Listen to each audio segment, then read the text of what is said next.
네, 그러면 돈목님부터 오늘 저희 리서치팀 스터디한 거 발표하시고, 네, 회의 진행하도록 하겠습니다.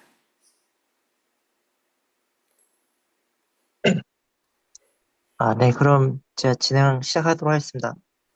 제가 리서치한 코인은 인젝티브라는 코인입니다. 그러니까 인젝티브 코인은 일반 저희가 알고 있는 금융 관련 어플을 만들 수 있는 레이어 2 플랫폼 코인입니다. 그래서 여기 주요 기능, 이 플랫폼 같은 경우는 이제 여러 가지 기능이 있는데 보통 덱스 거래소에서 사용되는 스테이킹, 뭐 그런 거래, 선물 거래 이런 부분들을 제공할 수 있게 플랫폼 제공도 하고 있고요. 인젝티브 자체적으로도 이더리움이나 솔라나 같은 메인 생태계를 또 자체적으로도 갖고 있어서 그 생태계 안에서 만들어진 어플들이 있으면 그 어플을 가지고 받는 수수료를 일부 수익으로 창출하고 그다음에 그걸 또 일부 소각하는 구조로 되어 있습니다. 그래서 제가 정리한 거는 인젝티브 코인에 대해 정리하진 않았고요. 그 중에 인젝티브 코인이 갖고 있는 개념 중에 다른 어떤 디파이 관련 거래소들과의 좀 차이점 위주로 정리를 해봤습니다. 그리고 인젝티브 코인을 제가 알게 된 거는 올해 상반기에 아, 봉크 같이 솔라나 얘기가 나오면서 리스테이킹이라는 개념이 롤업, 요런 개념이 좀 유행하게 되면서 인젝티브가 엄청나게 올랐습니다. 그래서 저는 처음에 이게 솔라나 쪽 계열 코인인 줄 알았는데 이번에 조사해서 보니까 이제 이더리움 기반의 코인으로 돼 있지만 또 자체 생태계 코인으로서 이제 레이어 1 레이어 1 코인들 간의 이제 연계나 상호 운영성을 많이 확보해줘서 저희가 아는 코스모스나 솔라나 그다음에 이더리움 이런 것들을 잘 상호 브릿지해주거나 그걸 활용해서 스테이킹하거나 롤업할 수 있게 돼 있는 좀 유용한 플랫폼으로 되어 있습니다. 그래서 특히 상반기에 많이 떴던 이유 중에 하나가 이 인젝티브 코인을 갖고 스테이킹을 하고 있으면 에어드랍 해주는 코인들을 랜덤으로 받을 수 있었습니다. 그래서 자기가 스테이킹을 하고 있으면 이자도 한 10% 정도 되는데 4%에서 10% 정도 되는데 그런 이자를 받을 뿐더러 또 신생 코인들 같은 거를 이제 많이 에어드랍을 해줬습니다. 그중에 저희가 알만한 게 제가 알기로 알트코인, AL 알트코인이라는 것도 있었고 그다음에 지금 저희가 알고 있는 에데나도 일부 줬던 걸로 제가 알고 있습니다. 제가 잘못 알고 있을 수 있는데, 아무튼 그런 식의, 공포코인도 마찬가지 그런 식의, 다시 에어드랍을 해주면서 스테이킹은 하고 있고, 또 그 이자를 받고 하다 보니, 인젝티브 코인을 살려고 하는 사람들이 엄청 많았습니다. 그래서 이게 왜냐면, 인젝티브 코인 자체가 웹3의 스타트업을 지원해주는 그 플랫폼이라고 이해를 하시면 되기 때문에, 그런 코인들을 많이 이제 신생 들어가는 프로젝트들이 이제 에어드랍을 해주면서 많이 수익을 창출할 수 있는 기회가 되다 보니까 인젝티브 코인을 많이 사게 됐고 그래서 엄청난 상승을 상반기에 이뤘습니다. 그 이후로는 이제 아마 수익 실현과 이제 또 비슷한 유사한 그런 그런 프로젝트들이 많이 생기면서 지금 많이 시들었는데 그래도 어쨌든 보면 그 당시에 대장주에 가까운 코인이었습니다. 인젝티브 코인에 대해서는 이 정도 소개하고요. 제가 그중에 정리한 개념 위주로 말씀드리겠습니다. 우선 여기에서 주요 단점은 이제 덱스 거래소라는 이제 저희가 사용하는 중앙 서버 없이 직접 개인 간 자산 거래를 할 수 있게 하는 기능을 기반으로 하고 있고요. 그다음에 가장 큰 특징은 주문서 기반 거래로 되어 있습니다. 그러니까 저희가 일반적으로 사용하는 덱스 거래소는 주문서 기반 거래라기보다는 총 시총 기준으로 저희가 얘기하는 유동성을 확보하기 위해서 LP로 묶어 놓습니다. 그래서 예를 들면 이더리움하고 USDT를 묶어서 현재 시총 100이라는 어떤 정수를 딱 정해 놓으면 어, 가격이 떨어지거나 아니면 올라감에 따라서 코인이 수가 변동이 되는 구조로 되어 있습니다. 그래서 이제 누군가 이더리움을 많이 사면 그 이더리움 숫자가 주니까 반대로 가격이 올라가거나 떨어지는 이런 구조로 되어 있는데 여기 인젝티브 같은 경우는 반대로 내가 사는 물량이나 사는 가격을 정해놓고 거래를 서로 하게 되어 있습니다. 그래서 내가 사는 가격이 떨어지는 구조는 아닌 구조인 겁니다. 그래서 그런 차이점이 있다는 거가 이 인젝티브만의 차이점이라고 이해하시면 될 것 같습니다. 제가 밑에 정리한 거에 보면 인젝티브 프로토콜이 타 거래소와 다른 차이점을 정리해 놓은 게 있는데요. 그러니까 제가 방금 설명한 것처럼 보통 일반적인 저희가 아는 유동성을 거래하는 덱스 거래소나 이런 스테이킹하는 거래소들의 수량은 자기, 자기 시총이라고 해야 되나? 아무튼 그 거래소가 보유하고 있는 총 그 코인 수와 또 그에 매칭이 된 페어가 되는 코인 수의 합 곱하기의 총 합이 곱하기의 총 개가 시총이라고 치면 그 시총이 고정되어 있는 상태인 겁니다. 이 상태에서 어, 가격이 오르거나 내리면 그 수량의 비율을 맞추게 되어 있습니다. 그래서 어떻게 설명해야 되지? 여기 이제 밑에 주문서 기반 거래라고 해서 설명을 해놨는데 저희가 일반적으로 하는 유동성 풀에 대한 가격 변동은 그 비율에 따라서 가격이 떨어지면 예를 들어 이더리움 가격이 떨어지면 이더리움 수량이 늘어나고 USDT 수량이 줄고 반대인 경우에는 USDT 수량이 늘고 이더리움이 줄고 이더리움 수량이 늘어나야 되는 구조로 되어 있는 반면에 인젝티브 같은 경우는 내가 이더리움 한 개당 10 USDT를 산다고 주문을 작성해 놨으면 그 이더리움의 가격이 변동 없이 10 USDT로 그걸 사게 되고 남는 거가 어, 그 90 이더와 그 가격을 유지하고 있는 상태가 되는 게 요 인젝티브 프로토콜만의 다른 거래소와의 차이점이라고 이해하시면 될 것 같습니다. 그래서 적어도 사용자가 원하는 가격에 거래가 맞춰질 때까지는 계속 그 계약이 진행되고 있다라고 생각하시면 될 것 같습니다. 약간 뭐라고 해야 되나 경매로 친다고 해야 되나? 내가 어떤 사과를 10,000원에 사겠다 했으면 그 10개를 사겠다 그러면 그 충족되기 전까지 거래가 계속 이루어지고 있는 거고 충족이 되면 나는 10개의 사과를 내가 원하는 가격에 살 수 있다. 이런 구조로 이해를 하시면 되고요. 그 외의 거래소들은 저희가 어, 일반 거래소에서 사듯이 10개가 됐든 20개가 됐든 그 당시의 기준으로 가격이 변동성 있는 가격 기준으로 우리는 거래가 된다라고 생각을 하시면 될 것 같습니다. 제가 요 인젝티브에 대한 거는 여기서 설명을 마치도록 하겠습니다. 제가 좀 약간 두서없이 얘기한 것 같긴 한데 혹시 질문 있으시면 어, 말씀해 주시면 제가 대답하도록 하겠습니다. 우선 글로 적어 놓은 걸 보시는 게 지금 제가 말한 것보다 더 이해가 용이할 수는 있는데 기본적인 개념은 그런 차이가 있다 정도만 인식하시면 좋을 것 같습니다. 이상입니다.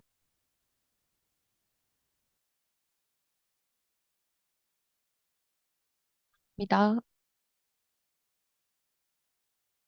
네, 감사합니다. 고맙습니다. 네, 질문 없으시면 예, 다른 코인 넘어갈게요.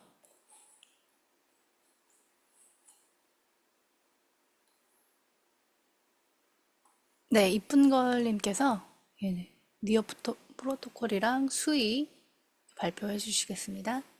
예, 잠시만요.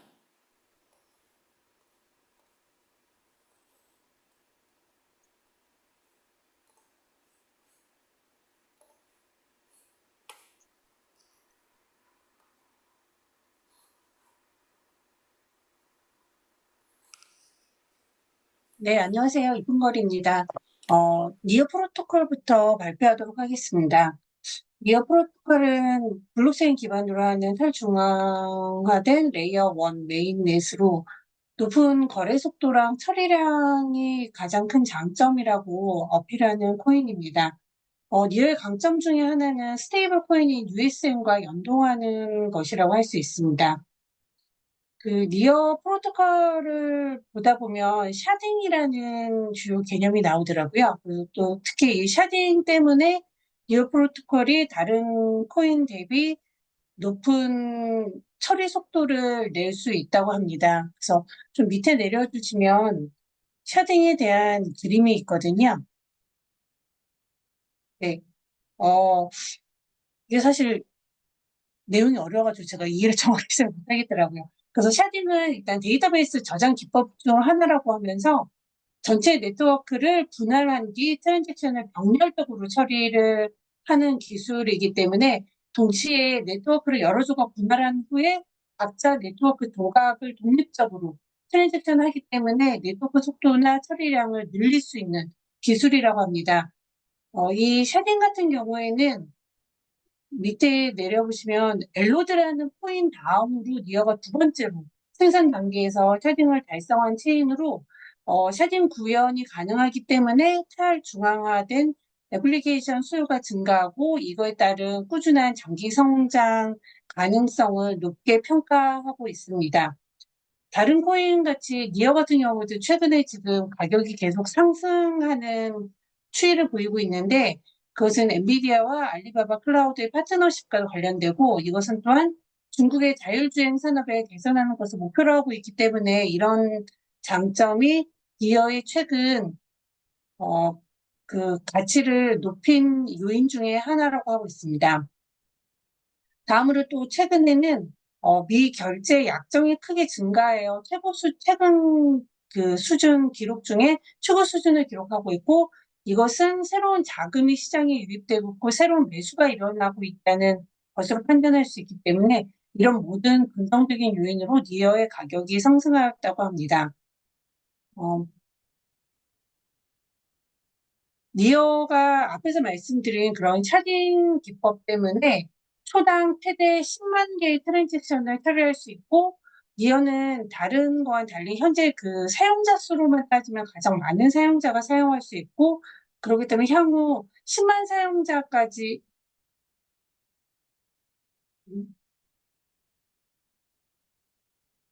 네, 향후 그 사용자에 대한 것도 긍정적으로 바라보고 있습니다. 어, 또한 낮은 거래 수수료들을 이렇게 하는 게 모두 다 이렇게 처리 속도가 빠르기 때문에 더 그기로 인해서 기인되는 것이고 이런 것을 장점으로 해서 뭐 게임이나 금융이나 다양한 분야에 적용 가능한 플랫폼이라고 합니다. 음, 이거랑 같이 붙여서 바로 수위를 같이 설명드리도록 하겠습니다.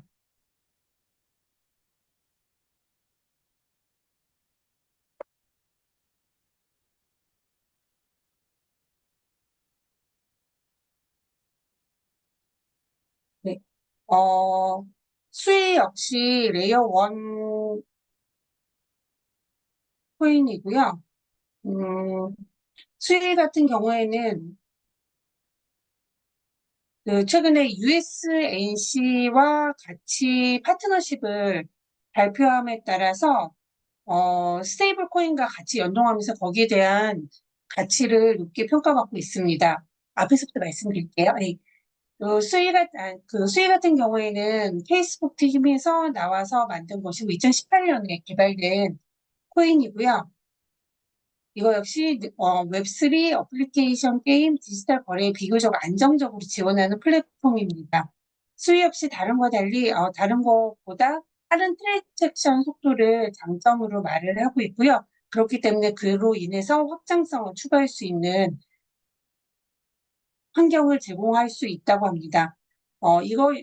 이거는 제가 처리 방식에 대해서 정확히 찾지는 못했는데 이것도 앞에서 말씀드린 이어 프로토콜처럼 데이터 병렬 처리 방식을 사용할 수 있고 하고 있고 그렇기 때문에 그 효율성을 높일 수 있다고 합니다.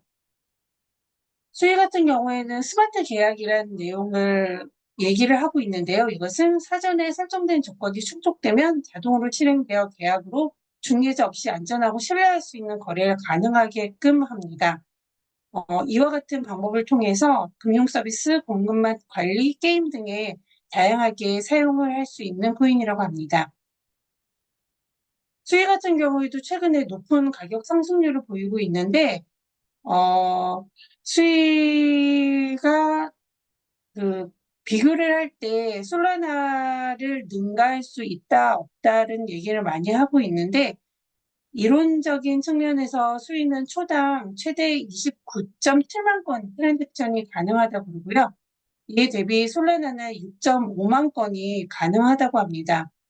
하지만 일각에서는 그래도 수위가 그 솔라나를 넘어서기는 힘들 거라고 생각하는 것 중에 하나가 희석 시가 통액 변수 때문이라고 합니다.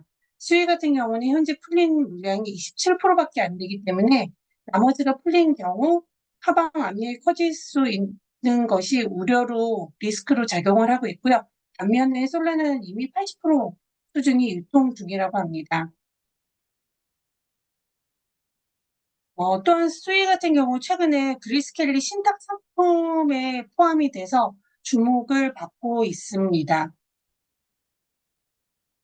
또 최근에 발표된 메인넷 업그레이드를 통해서 기존 트랜잭션 시간을 그 기존 대비 80% 수준으로 줄이면서 보다 처리량을 증가한 거를 최근에 많이 얘기하고 이런 내용을 바탕으로 해서 최근에 가격 상승이 일어나고 있다고 합니다.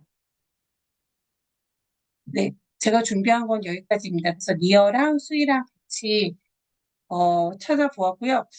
제가 이해를 맞게 한 건 모르겠는데 리어도 그렇고 수위도 그렇고 좀 비슷한 결로 가고 있는 게 아닌가 하는 걸 생각했고 제가 오늘 아침에 사실 라이브에 수위가 앞으로 어떻게 변할 건지 궁금해서 그 라이브에 여쭤봤는데 말씀을 안 해주셨어요. 그래서 다른 그 인사이트는 첨부하지 못했고 여기까지가 제가 준비한 발표입니다. 감사합니다. 감사합니다. 아, 감사합니다. 감사합니다. 고맙습니다. 예, 이 메인넷이 업그레이드 됐다는 게 되게 조금, 되게 특징인 것 같아요. 그래서 사실은 솔라나를 넘어선다라는 그 목표를 좀 이루기 위해서 개발을 많이 하고 있는 게 아닌가, 네, 보기 좋습니다. 네, 그러면은 혹시 질문이나 그 밖에 알고 계신 정보나 덧붙이실 내용 있으실까요? 네, 없으시면은 다음 코인 트론 하도록 하겠습니다. 네, 안녕하세요. 메이입니다. 네, 트론에 대해서 설명을 드리도록 하겠습니다. 트론 같은 경우는 일단 높은 처리량하고 빠른 네트워크를 자랑하는 코인 중에 하나이고요. 수수료가 저렴해가지고 많은 사람들이 코인을 전송할 때 이 트론으로 많이 이제 전송을 하고 있고, 저도 트론을 많이 애용하고 있습니다. 아무튼 전송에도 많이 사용하고 있는 코인이다라고 알고 있었는데요, 저는. 근데 조사를 하면 할수록 트론이 정말 양파 같은 존재더라고요. 그래가지고 그거 관련해서 일단 초반에 기술 관련돼서 설명을 드리고 그다음에 마지막으로 트론이 하고 있는 것들이 뭐뭐 있는지에 대해서 설명을 드리도록 하겠습니다. 일단 트론 같은 경우는 3계층 아키텍처로 구성이 되어 있습니다. 이제 가장 하단에 스토리지, 그 다음에 코어, 마지막으로 어플리케이션이라는 계층으로 나눠가지고 이들은 개발을 하고 있고요. 스토리지 같은 경우는 일단 이 그러니까 블록체인 관련해가지고 발생하는 모든 데이터들을 저장하고 관리하는 기능들을 담당하고 있는 계층이라고 봐주시면 될 것 같습니다. 이때는 이제 블록체인을 저장하고 있는 스토리지와 스테이트 스토리지라는 고유 분산 스토리지 프로토콜로 설계가 되어 있다고 합니다. 일단 이 두 개의 사용 목적이 극명하게 나눠지는데요. 블록체인 스토리지 같은 경우는 일단 구글의 레벨DB라는 걸 사용을 하고 있고, 역시 구글의 gRPC라는 프로토콜을 사용을 해가지고 빠른 데이터 전송하고 그리고 빠른 데이터 전송을 수행하고 있기 때문에 블록체인의 정보 조회, 거래 생성, 뭐 스마트 계약 호출 등 이런 작업들을 쉽고 빠르게 수행하고 있습니다. 이게 gRPC 프로토콜을 이용을 함으로 인해 가지고 굉장히 빨라졌다고 하는데요. 이 gRPC 프로토콜 내에는 헤더 압축이라는 기능이 있다고 합니다. 헤더 압축 같은 경우가 뭔지 모르겠다. 이게 뭐냐라고 생각하시는 분들한테 간단하게 설명을 드리면은요. 그냥 짐 무게를 줄이는 거예요. 그래서 일단은 모든 네트워크 통신을 할 때 헤더라는 거를 달고 다니거든요. 그 헤더 안에 정말 많은 정보들이 있습니다. 뭐 나는 이거를 이렇게 할 거야 라는 이런 정보들이 굉장히 많이 있는데 어디로 보내줘 뭐 이런 정보들도 다 들어가 있는 그런 정보 파일 중에 하나인데 이거를 크게 들고 다니면은 그만큼 네트워크 구간도 많이 먹고, 그리고 무게가 크다 보니까 느려질 수밖에 없어요. 얘를 압축해가지고 어느 정도로, 이렇게 압축해서 다니면은 효율적인데, 이 압축을 하면 또 다시 풀어야 되잖아요. 압축하고 풀고 이런 과정을 정말 정확하고 좋은 프로토콜이나 아니면 알고리즘이 아니면 쓰면은 얘가 어긋날 수가 있는데 이런 것들이 잘 되어 있나 봅니다. gRPC 내에는. 그래서 이 기술을 이용해 가지고 헤더 압축을 해서 네, 좀 더 빠르고 더 많이 네, 더 많이 이제 블록체인들을 전송하고 받고 처리하는 작업들을 진행을 하고 있다고 합니다. 이 gRPC 관련된 거는 구글에서 만들어졌다. 그리고 또 하나의 gRPC를 사용하면 좋은 점이요. 이게 저도 개발자로서 gRPC를 많이 사용을 해봤는데 진짜 다양한 언어로 개발할 수 있도록 가이드가 되어 있어요. 이 말인즉슨 어떤 언어로 나한테 얘기를 해도 난 받아칠 수 있어라는 준비가 되어 있는 프로토콜이라고 보시면 될 것 같고요. 그렇기 때문에 소스 중에서는 되게 가벼운 소스도 있고 무거운 소스도 있는데 가벼운 소스 언어들을 사용을 해가지고도 얘네는 통신을 할 수 있게끔 되어 있다라고 생각을 해주시면 될 것 같습니다. 그런 프로토콜을 사용하는 이 트론 같은 경우는 빠를 수밖에 없다라고 생각해 주시면 될 것 같고요. 스테이트 스토리지라는 거를 내부적으로 추가로 사용한다고 합니다. 얘는 목적이 일단은 보안과 안정성을 증가하기 위해서라고 생각을 해주시면 될 것 같은데요. 이 말인즉슨 일단 뭐라고 해야 되지? 비정상적으로 종료되는 시점 같은 게 있을 거잖아요. 블록체인도 아무래도 네트워크에 어떤 그 환경 영향을 받아가지고 정상적이지 않은 행위를 할 수도 있거든요. 그때 이제 비정상적으로 종료되는 거를 방지하고 혹여나 비정상적으로 종료되면은 그거를 메꾸기 위해서 특정 시간에 이제 스냅샷 같은, 그러니까 해당 시간에 그냥 백업을 해두는 거예요. 그 전체의 상황을 스냅샷이라는 건 그런 거거든요. 그래가지고 스냅샷을 정기적으로 실행해가지고 이 앞뒤의 그 안정성과 정보에 대한 보장을 이 스테이트 스토리지로 진행을 하고 있는 것으로 보여집니다. 그러니까 블록체인 스토리지를 통해서 빠름과 그리고 다양한 처리를 할 수 있게 하고 스테이트 스토리지를 이용해 가지고 안전성을 보장하는 그런 전략을 취하고 있는 게 트론이라는 네, 코인인 것 같습니다. 그 다음이 바로 이 코어 계층인데요. 이 코어 계층 같은 경우는 네, 일단 아무래도 코어라는 게 블록체인의 코어적인 내용이잖아요. 그래서 코어 쪽은 내용이 그렇게 많지는 않습니다. 그래도 이 코어에서 하는 일은 명확한데요. 데이터 전송하고 통신을 처리를 할 때, 일단 그들만의 이제 스마트 계약 알고리즘이라든가 아니면은 계정 관리, 합의에 필요한 모든 이제 메커니즘과 알고리즘들을 네, 이 모듈에서, 여기서, 이 계층에서 처리를 하고 있다고 봐주시면 될 것 같고요. 일단은 그 트론에서 사용하고 있는 합의 메커니즘은 디포스라는 걸 기반으로 두는데, 이제 그 위임된 증명이라고 해야 되나요?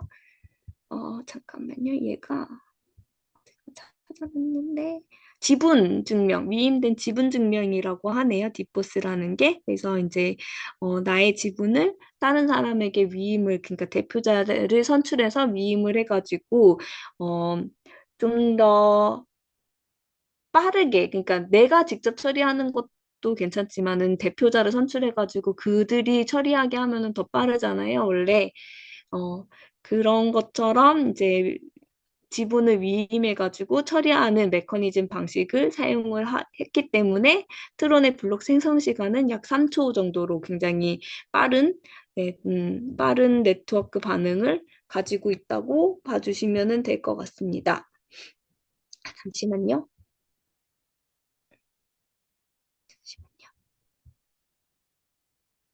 네, 그 다음 이제 어플리케이션 단계인데요.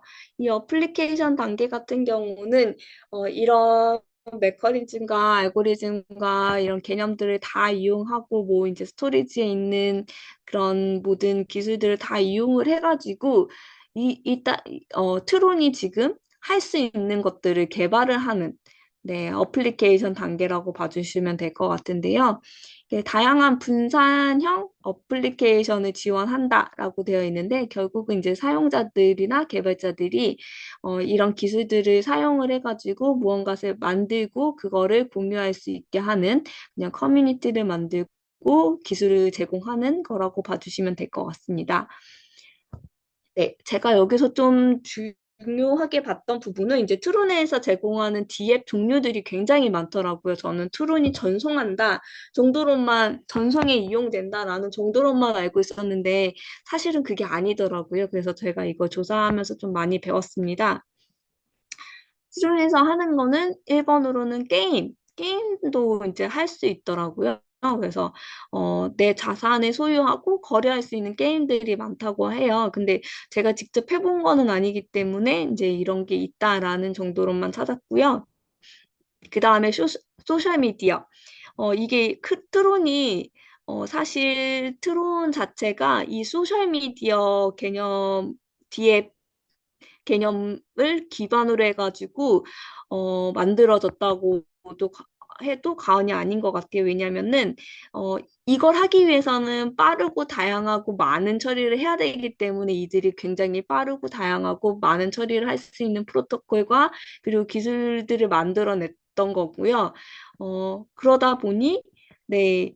전송적으로 추가적으로 혜택을 얻은 거지 결국은 소셜미디어 이 사용자들이 콘텐츠를 업로드하고 공유하고 그거에 대한 이제 콘텐츠 제작자들은 보상을 얻고 요걸 기반으로 해가지고 이제 다양하게 무언가를 하고 있는 걸로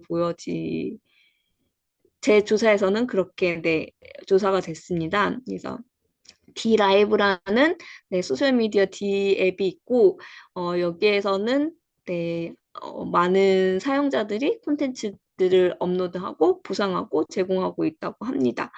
저는 약간 이 소셜미디어 D 앱을 보고 웹3라는 생각이 들었거든요. 그래서 트론 웹3 오를 때 트론이 어쩌면은 트론도 같이 오를 수도 있을 것 같다는 생각이 들었습니다. 그 다음이 이제 분산형 금융 디파이 우리가 예전에 조사를 많이 했었죠. 이 디파이 쪽에도 플랫폼이 존재한다고 하고 NFT 플랫폼도 존재를 하고 투표 및 거버넌스 디앱도 있고 좀 특이한 게 부동산 및 자산 관리 디앱도 있다고 하더라고요. 이런 플랫폼들을 하나하나 다 이렇게 찾아보고 해보면 좋았을 것 같긴 한데, 네, 제가 그냥 리스트들만 찾아가지고, 네, 정리한 정도로까지밖에 조사를 못했습니다. 네. 마지막으로는 오락 및 스트리밍 같은 플랫폼도 있는다고 하는데 이제 비트 토렌토가 여기 트론이랑 합병이 됐잖아요. 그래가지고 거기 비트 토렌토 같은 서비스가 이 범주에 포함이 될 거라고 합니다. 그래서 비트 토렌토처럼 이제 많은 사용자들이 사용하는 그런 서비스를 이제 흡수를 했으니까 아마 이쪽도 주력으로 키우지 않을까라는 생각이 들었습니다. 이제 크립토선에서의 가치라는 거를 좀 생각을 해봤는데요.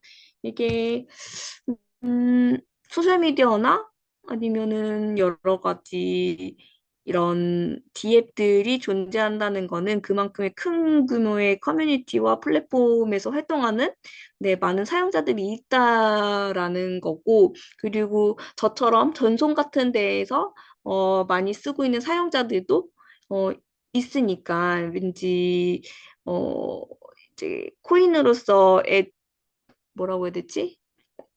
코인으로서의 인정을 받고 있고, 그리고 생태계 구축하고 확장하는 데에 충분히 좀 지지를 받을 수 있는 그런 코인이지 않을까라는 게 제 생각이었고요. 어, 여담으로는 트론을 계속 이렇게 조사를 하다 보니까 갑자기 드는 생각이 구글 주식을 사야 되나라는 생각이 조금 들기는 했습니다. 구글을 많이 활용을 하고 있으니까 트론이 뜨면 뜰수록 구글도 좀 올라가지 않을까라는 생각이 들어가지고 네, 그런 생각도 같이 하게 된 조사였습니다. 이상입니다. 네, 감사합니다. 네, 트론이 감사합니다. 인지도가 높다 보니까 이렇게 활용성이 높아지면, 네, 최근에 그 트론 밈이 되게 굉장히 참여도나 이렇게 많았었잖아요. 핫했잖아요, 네네. 말하자면. 네, 네. 그럴 수 있는 가능성이 있구나라는 생각이 저도 어, 들었습니다. 네, 발표 네. 감사드리고요. 네, 감사합니다. 네, 혹시 그 호야님 이 발표해 주실 수 있으실까요? 지금 가능하실까요? 아, 지금 지금 들어오셨구나. 그럼 요 다음에 발표하도록 하겠습니다. 민님 다음에요. 네. 그러면은 민님, 예, 솔라나하고, 네, 주시겠습니다. 안녕하세요. 민이라고 하고요. 오늘 이제 발표할 코인은 솔라나라고 합니다. 그래서 간단하게 솔라나라는 거는 이제 아나툴리 야코벤코라는 사람이 개발을 했고요. 그리고 이 솔라나라는 이름이 이제 개발자가 이제 그 솔라나 비치라고 이제 캘리포니아에 있는 거를 좋아해서 그 이름을 따서 그 솔라나라고 이름을 지었습니다. 그래가지고 보시면은 해변이 굉장히 아름답죠. 왜 이름을 그렇게 했는지 약간 이해가 갑니다. 그래서 그 밑에 이제 보시면은 솔라나는 proof of stake 개념인데 proof of stake보다 이제 proof of history라고 해가지고 그 이제 사람들이 이제 예를 들어서 proof of stake는 이더리움 같은 코인을 이제 예를 들어서 proof of stake라고 합니다. 제가 이제 스테이킹을 해가지고 그 검증자가 돼서 그 이제 그 돈을 이제 받는 거죠. 그 트랜잭션 피 같은 걸 이제 받게 이제 돼가지고 그래서 이더리움은 이제 최소 32개의 이더리움이 필요한데 이제 이 솔라나는 이제 그 스테이킹을 더해서 프루프 오브 히스토리라고 해가지고 이제 시간 개념을 이제 거기다 이제 추가를 한 겁니다. 그래서 프루프 오브 스테이크에다가 시간을 추가하면 이제 프루프 오브 히스토리가 되는 겁니다. 그래서 그걸로 이제 지분 증명을 이제 하는 거고요. 그래서 지금 이제 솔라나가 이제 가장 강조하는 부분은 이제 본인들은 이제 전기세가 별로 안 든다. 그래서 뭐 여기 보시면은 뭐 구글 서칭보다 전기세가 덜 들어간다. 뭐 이런 얘기들도 많이 합니다. 그래서 그 이제 밑에 이제 가장 중요한 것들이 이제 여기 보시면은 이제 proof of history 그리고 시간적으로 이제 빠르게 이제 전송할 수 있고, 그리고 그 가스비가 저렴하다. 그리고 이제 여러 가지 이제 안에서 개발을 할 수 있다고 해가지고 그 솔라나의 장점들을 이제 설명해 드렸고요. 그 사진에는. 그래서 가장 이제 1번, 아까 저기 위에 보시면은 블록 타임이 400 밀리세컨드라고 합니다. 그래서 이제 0.4초 만에 이제 한 트랜잭션이 이제 이루어지는 거죠. 그래서 비트코인은 이제 10초에서 한 10분 사이로 이렇게 좀 긴데 솔라나는 굉장히 빠른 속도를 이제 자랑을 합니다. 그리고 이제 1초에 이제 솔라나에서는 이제 71만 개의 이제 트랜잭션을 할 수 있고 그래서 이제 비자보다 훨씬 많이 할 수 있다고 이렇게 해서 이 사진을 보시면은 이더리움, 비트코인, 뭐 폴카닷, 뭐 트론 이렇게 해서 이게 거의 이제 매틱이랑 이제 비슷하다. 폴리곤이랑 비슷하다. 이렇게 보시면 됩니다. 그리고 저렴한 이제 수수료. 그래서 지금 이제 솔라나가 많이 올라서 이제 평균적으로는 이제 0.00064 솔인데 여기 이제 사진이랑 다르게 지금 가치로는 이제 0.1달러 정도 됩니다. 131원 정도가 이제 가격이 되고요. 이제 그러니까 전송할 때 그 정도 수수료를 이제 지불하면 된다고 굉장히 저렴한 수수료를 자랑합니다. 솔라나가. 그리고 아까 말씀드린 proof of history. 그래서 어, 시간 개념을 추가한 그거고 이제 밑에 이제 솔라나는 이제 가치들 TBL이랑 이런 걸 이제 간략하게 보여드렸고요. 또 사람들 이제 보시면 이제 7번에 이제 솔라나 생태계에서 이제 최근에 이제 잘 나가는 밈코인들을 이제 여기다가 이제 올려드렸습니다. 그래서 이렇게 다양한 이제 생태계에서 사용을 지금 이 솔라나 생태계에서 많은 이제 코인들이 만들어지고 있고 그리고 이제 여러 프로젝트들이 이제 진행을 하고 있다고 해서 밑에 이제 전체 다 이제 어떤 프로젝트들이 있는지 이렇게 이제 순위를 매긴 겁니다. 솔라나에서 순위를 매겨가지고 이제 최근 데이터들을 기반으로 해가지고 이런 것들이 있다라고 이제 봐주시면 될 것 같습니다.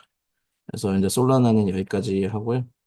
그리고 뭐 질문 있으시면은 뭐 편하게 말씀해 주시면 될 것 같습니다.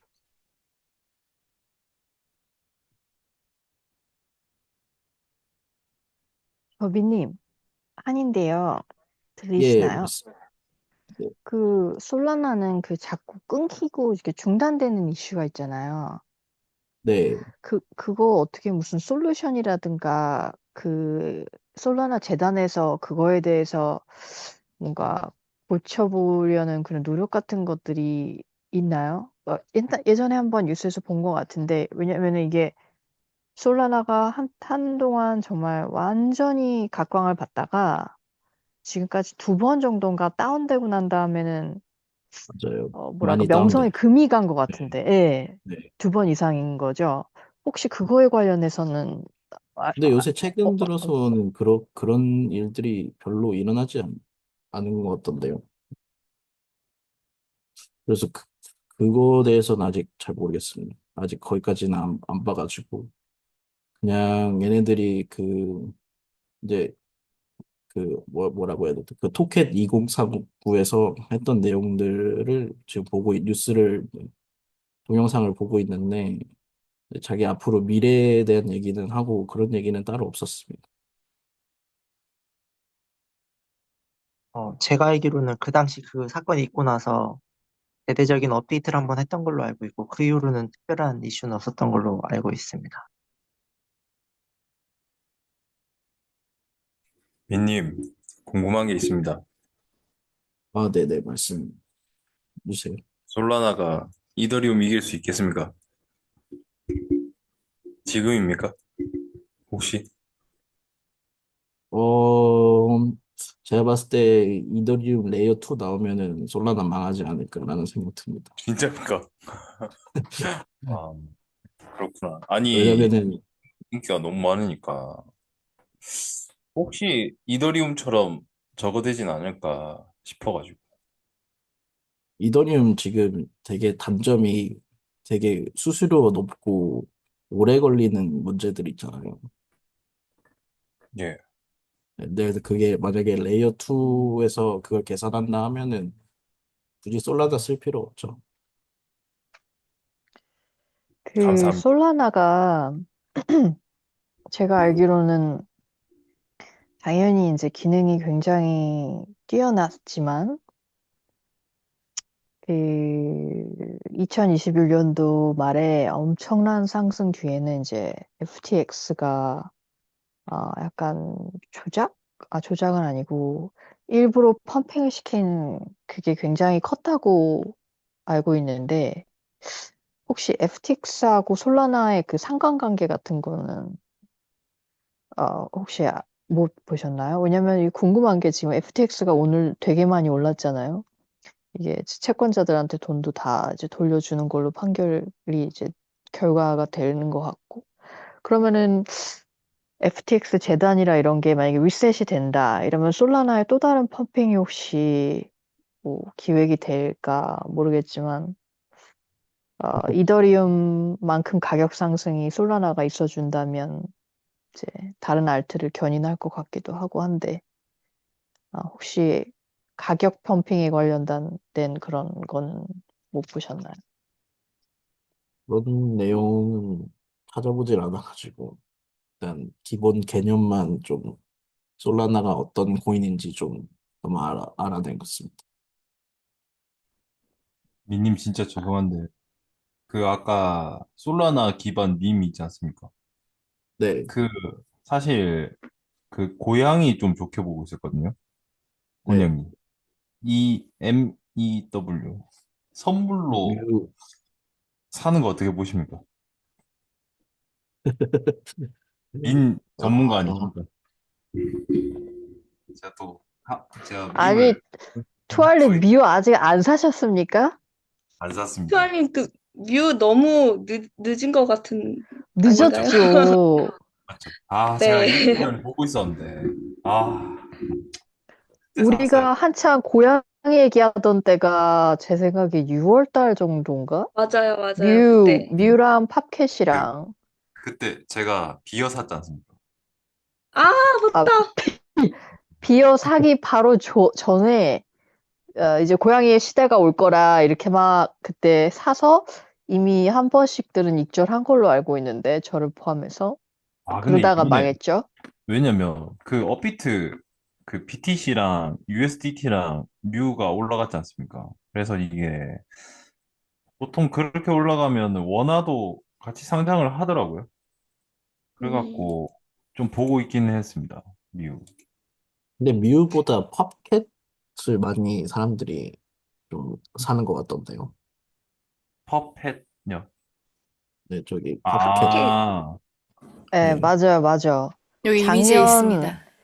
2023년도 초에 봉크가 주인공이었고, 2023년 말부터 2024년 초가, 아, 누구더라, 걔, 와이프가 주인공이었고, 음, 그 다음에 지금이 팝캣이라고 하더라고요. 요 몇 하락장에서 팝캣이 1등이라고 하더라고요.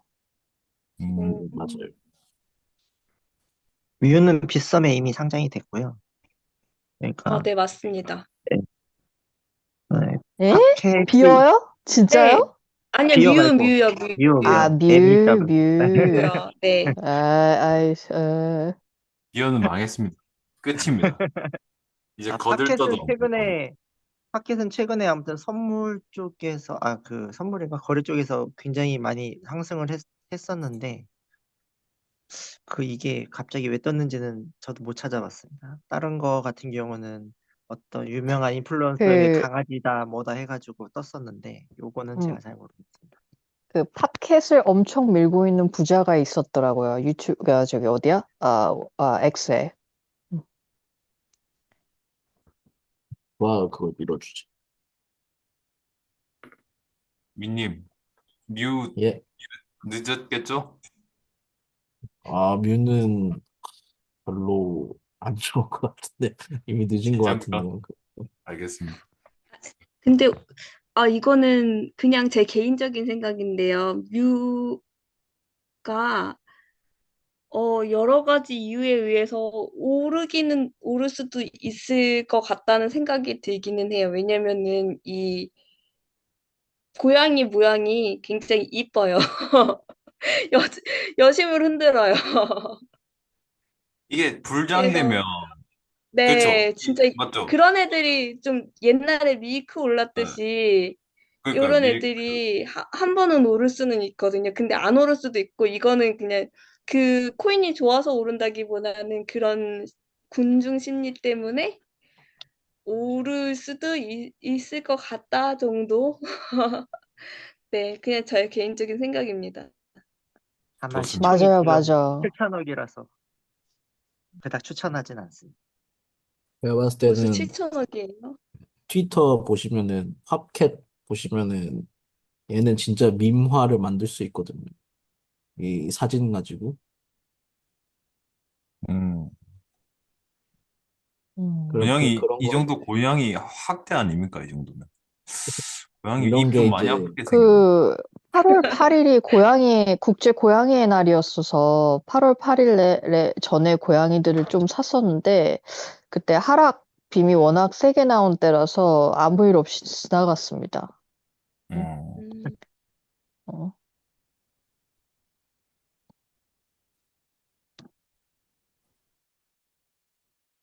근데 엄청난 불장에서는 진짜 뜬금없는 일들이 일어나요. 메이님처럼 이름이 예쁘다고 오르고 아인슈타인 생일날 아인슈타인 코인 올라가고 비바람 치면은 스톰 코인 올라가고 막 이런 게 좀 있었어요. 무섭습니다. 아, 저는 이상입니다, 여러분. 제가 너무 또 분란을 일으켜가지고 진행하십시오.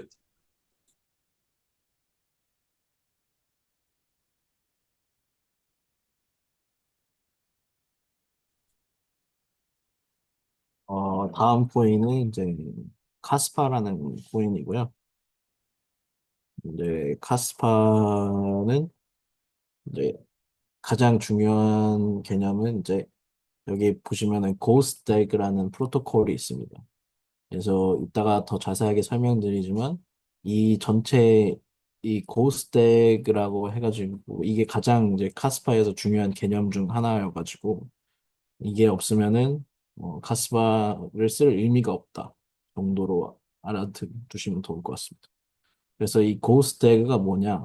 그래서 원래 그냥 일반 이제 코인 같은 경우는 그 전송할 때 이제 A, B, C 이렇게 D를 순서적으로 이제 순서대로 이렇게 전송할 때 그렇게 순서대로 이제 갑니다.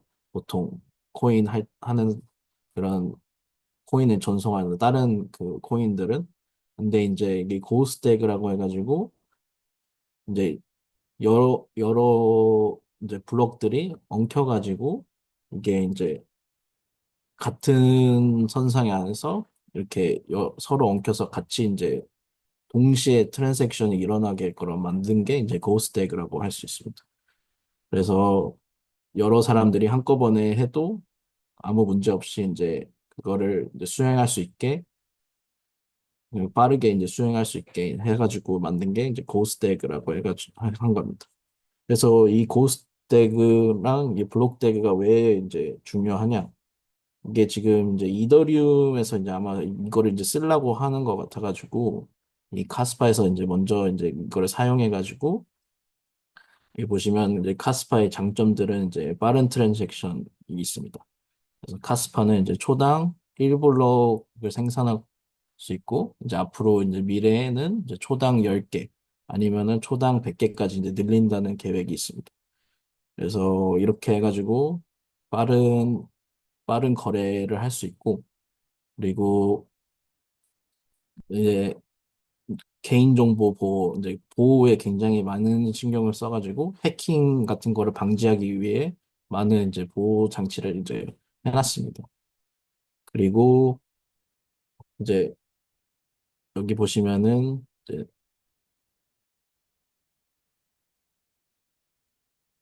여기 보시면 사용 사례 중에 보시면은 이제 P2P 통화랑 빠른 결제 그리고 스마트 컨트랙 이렇게 이제 세 가지 이제 사용 사례들이 있는데 이게 카스파는 이 한 번에 이제 결제를 이제 여러 사람이 하면은 원래 보통 그 옛날에 뭐 솔라나 같은 경우는 이제 여러 사람이 한꺼번에 하면은 아니면은 어떤 코인이 뭐 상장을 한다고 하면은 가끔 이제 문제들이 생기지 않습니까? 근데 그거를 이제 해결하기 위해 아까 그 고스택을 쓰는 거고, 그리고 지금 이제 고스택을 써가지고 이제 빠른 결제를 할 수 있게 이제 만든 그게 이제 카스파의 이제 가장 중요한 기술이고, 그게 이제 어떻게 보면은 이 카스파를 사용하는 사람들의 이제 중요하게 생각하는 그 기준이 될 겁니다.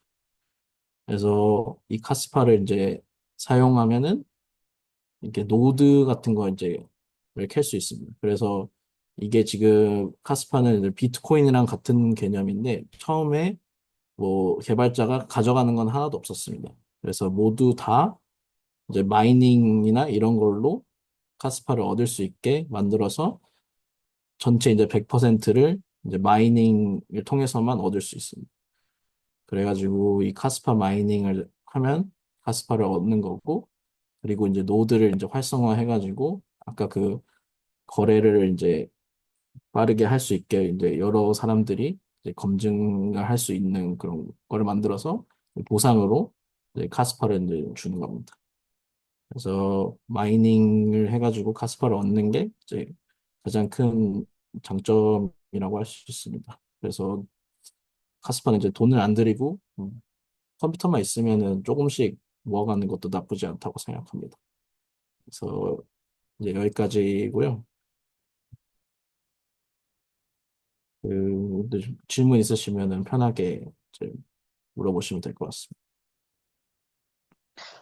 그러면은 다른 그 채굴형 코인들도 약간 카스파가 롤 모델이 될 수 있겠네요. 이렇게 카스파가 뭐랄까 형 채굴형 코인으로서 성공을 했으니까 그거는 좋은 것 같습니다.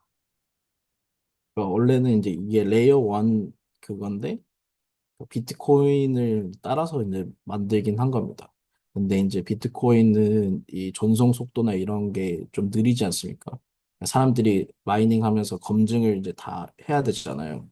그 알고리즘을 검증해야 되는데 이 카스파는 그걸 좀 더 빨리 하기 위해서 그 아까 그 블록 덱을 이제 기술을 사용하는 거죠. 그래서 이 블록 덱가 이제 이더리움에서 이제 사용한다고 하는데 그건 이제 지켜봐야 될 것 같습니다. 이더리움은.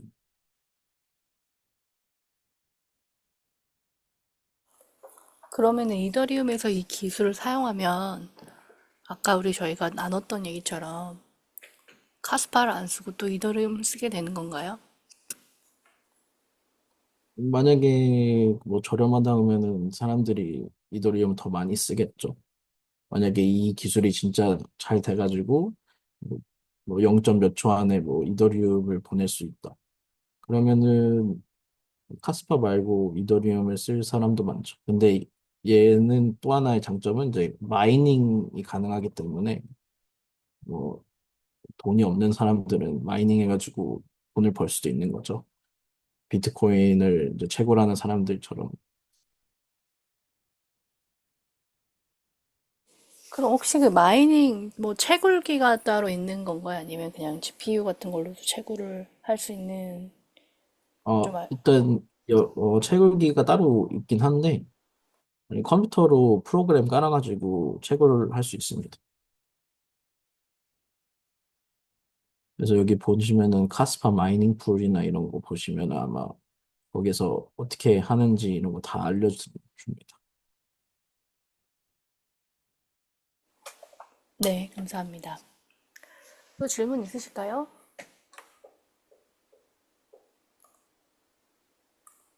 네, 수고하셨고요. 어, 그, 예, 그러면 호야님 발표 부탁드리겠습니다.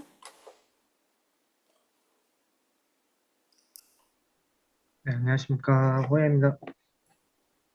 이번에 모네로 코인을 조사했는데요. 모네로 코인은 이제 개인정보 보호와 익명성에 중점을 둔 디지털 통화고요. 그리고 이제 여러 기술들이 있는데, 모네로 코인의 첫 번째 기술로는 이제 링 서명이라고 합니다. 그래서 이제 링 서명 같은 경우에는 이제 발신자가 누구인지 숨기기 위해 사용되는 기술이고요.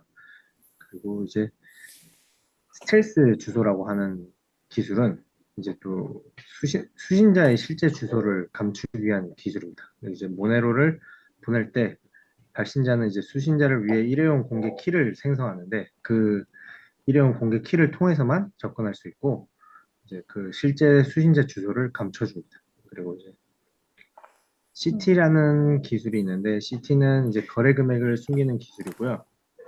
그래서 이 기술을 통해 모네로는 제3자가 거래 금액을 알 수 없게 할 수 있습니다.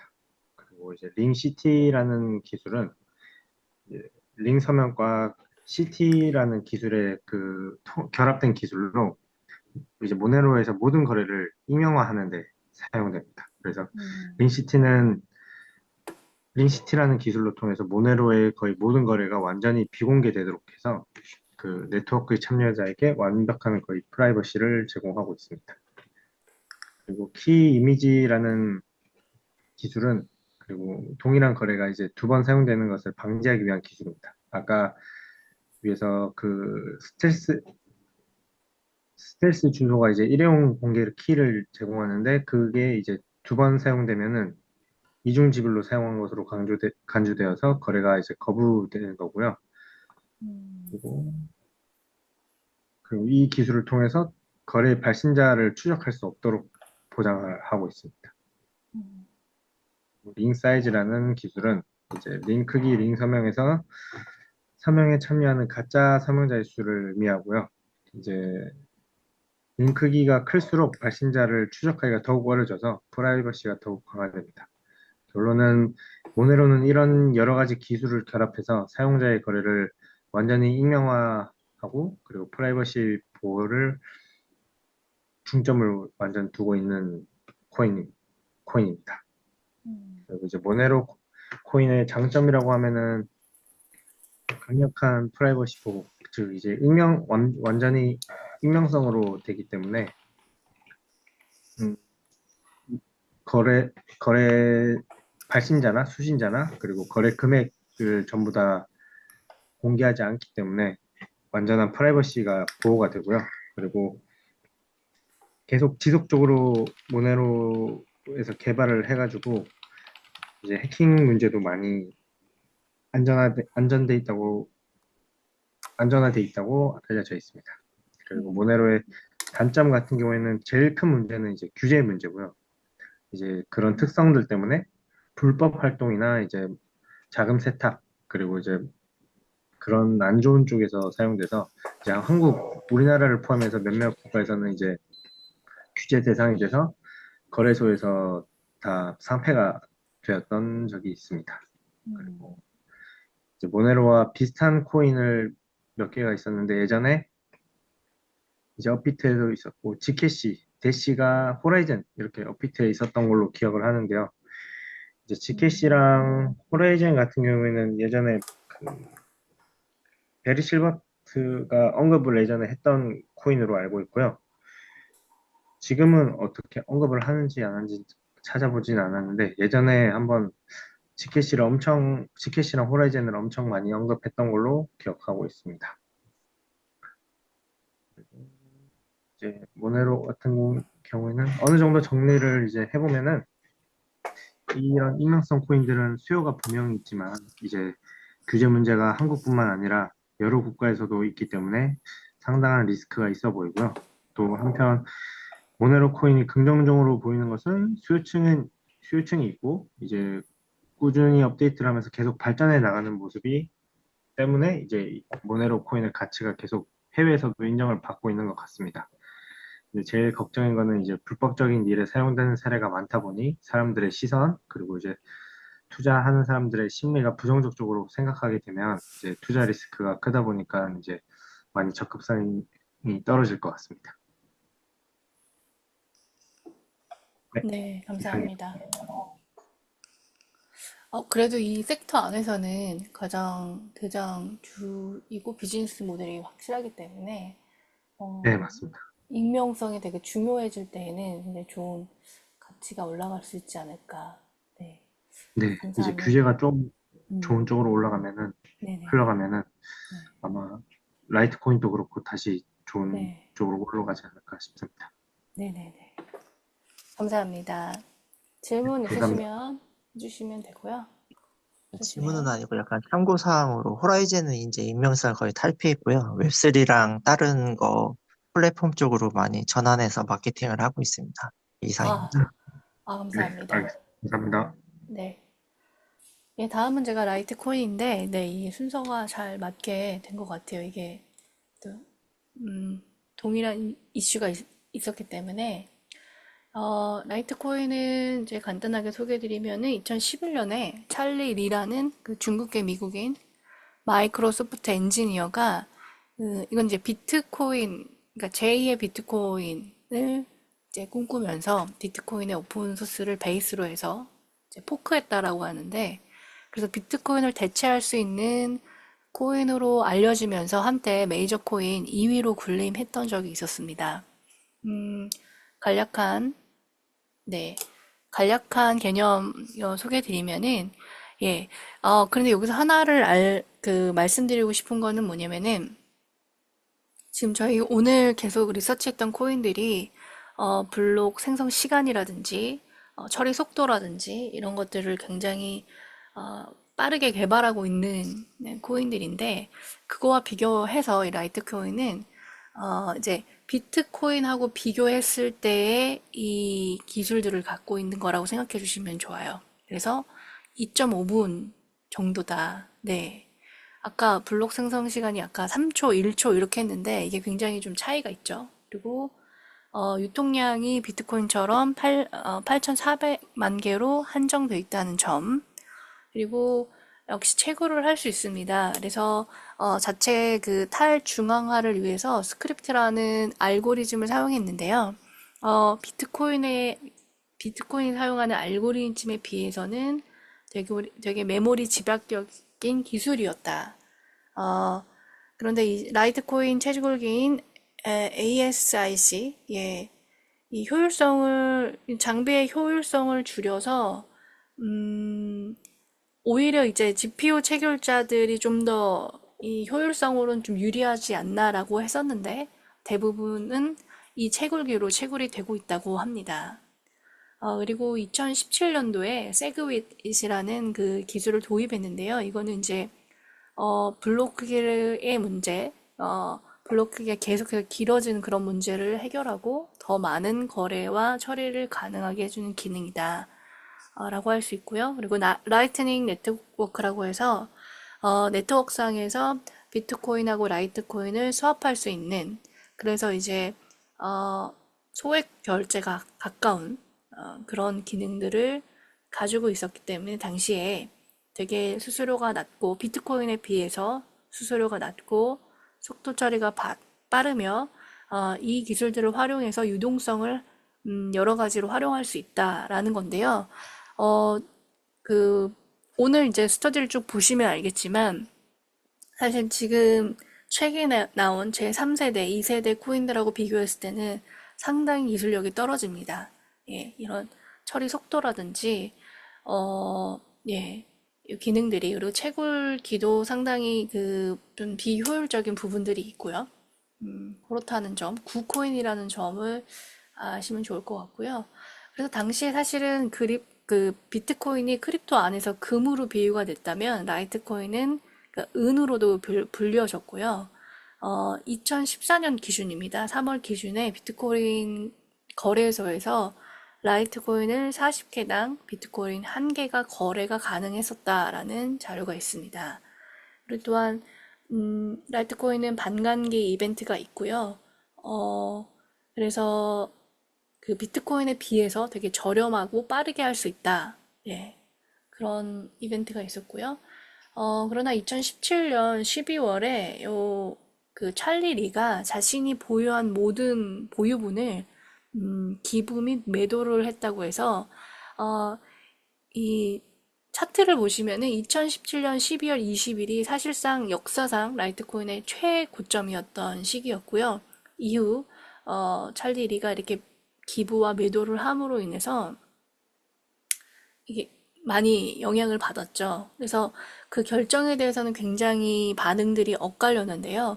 어, ICU에 단 한 번도 이제 직접적인 관여를 하지 않았고, 계속해서 이 라이트 코인과 관련된 여러 가지 뭐 비난이라든지 이런 여러 가지 자신이 어떤 활동을 하는 거에 대해서 굉장히 시장에서 영향을 받는 것 때문에, 어, 에, 다 기부를 했다라고 이제 지금은 그렇게 보여집니다. 이게, 그냥 털고 나간, 먹튀하는 그런 논란이라기보다는, 찰리 리가 자신의 그 모유분을 매각함으로 인해서 이제 직접적인 이 라이트 코인에서 좀 뗐지만, 실질적으로는 이 라이트 코인을, 어, 그 찰리라는 사람이 가진 그 영향력이라는 것은 굉장히 쉽게 돈을 얻을 수 있고 얼마든지 이 크립토 시장에서 영향력을 가진 사람이었기 때문에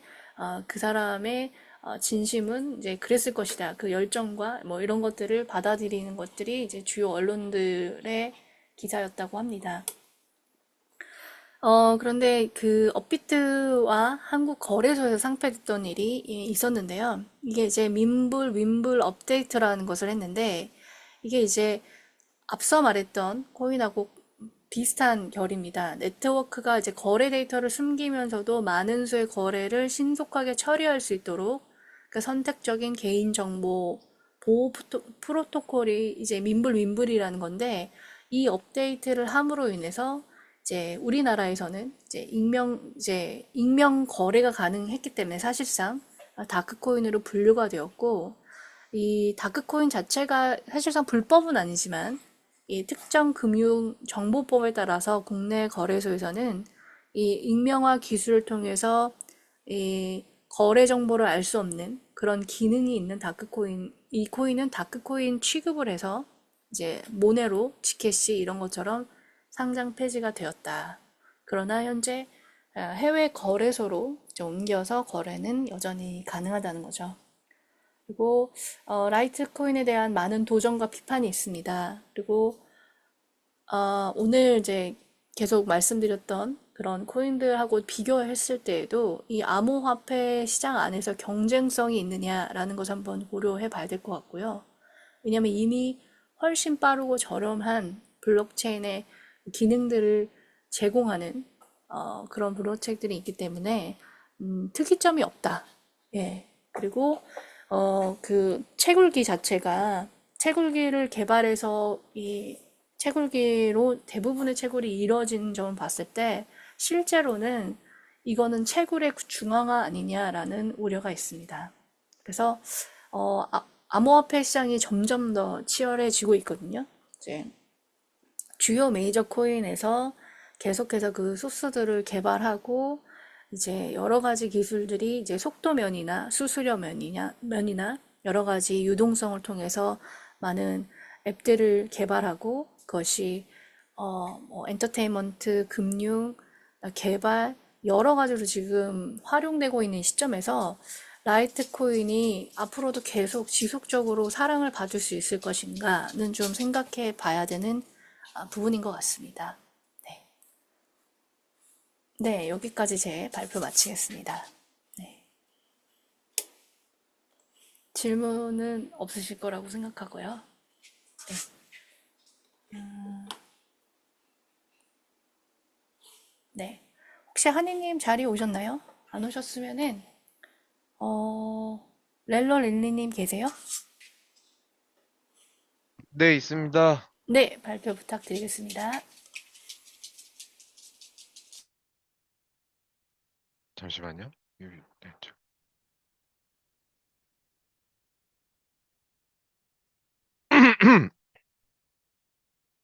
잠시만요. 네. 네, 발표하겠습니다. 일단 현재 가격이고요. 현재 한 400원, 500원, 500원 정도 현재 한국 돈으로는 그 위치에 있고요. 이제 밑으로 좀 내려 보시면 스택스 한 주평을 이거 저장이 안 됐네. 아니구나.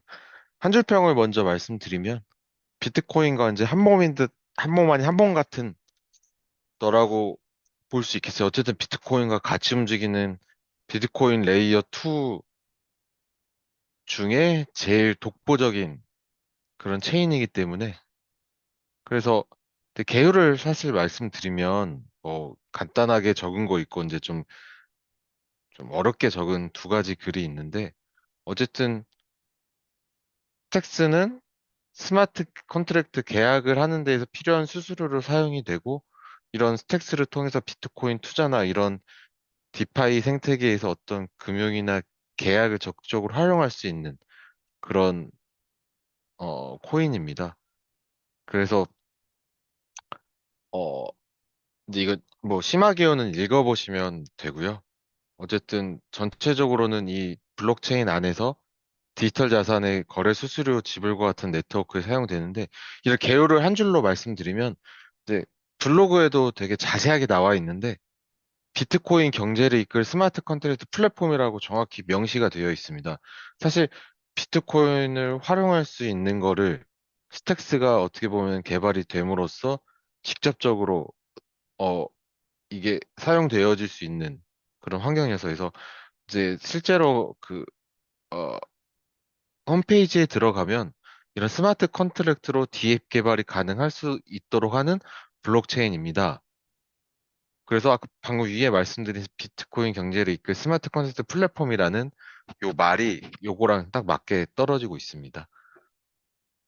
그리고 이제 이 스택스 가격은 이제 아까 말씀드린 2,500원대고, 이 스택스가 이제 가장 큰 단점으로 부각됐던 게 어쨌든 시간입니다. 어쨌든 이 네트워크 시간이 10분 이상 너무 오래 비트코인과 거의 동일하게 움직였었는데, 이제 지난 올해 초부터 시작된 나카모토 업그레이드를 통해서 지금 현재 진행 중이고요. 그래서 약간 더 밑으로 좀 내려주세요. 그래서 현재 8월 24일 날 나카모토 업그레이드가 일단 제대로 시작됐고, 실제로는 원래는 5월 달에 이제 뭐가 활성화가 시작돼야 되는데, 이게 계속 늦춰져서 일단 8월 24일 날 나카모토 업그레이드가 실제적으로는 시작이 됐습니다. 이 스택스를 설명하는 데 있어서 두 가지 단어가 이 나카모토 업그레이드랑, 두 번째가 위로 올려보시면 SBTC입니다.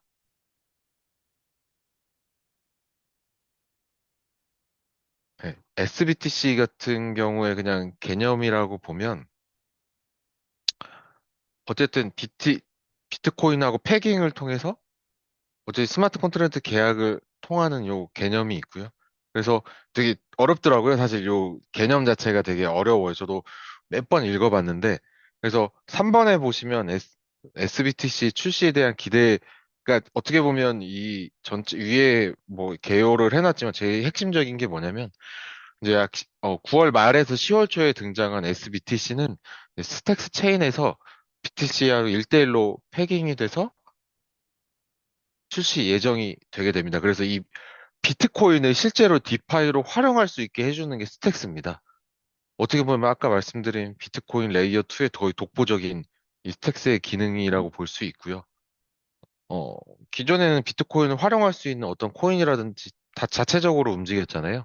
뭐 알아서 뭐 솔라나 체인을 뭐 아는데, 스택스는 어떻게 보면 비트코인과 연동이 돼서 어떻게 보면 이런 합성 BTC의 일종의 SBTC가 움직이고 있기 때문에, 이런 노란색 마지막으로 보신다고 하면 SBTC는 비트코인 네트워크에서 이런 예산을 사용하면서 스마트 컨트랙트를 통해서 소각이 이루어지고 이런 디파이를 활용할 수 있는, 그리고 나카모토 업그레이드를 통해서 10초 이내로 그 네트워크 시간이 굉장히 짧아지는 이런 확장성의 영향력까지 기대할 수 있다. 이런 어떻게 보면 이 노란색이 스택스를 지금 현재 가치를 주목하게 하는 가장 큰 단어인 것 같아요. 그래서 요 부분이 제일 중요한 거라서 요 부분 좀 많이 알고 계시면 되고, 위에서 계속 제가 중요 단어 위주로 설명을 해놨는데,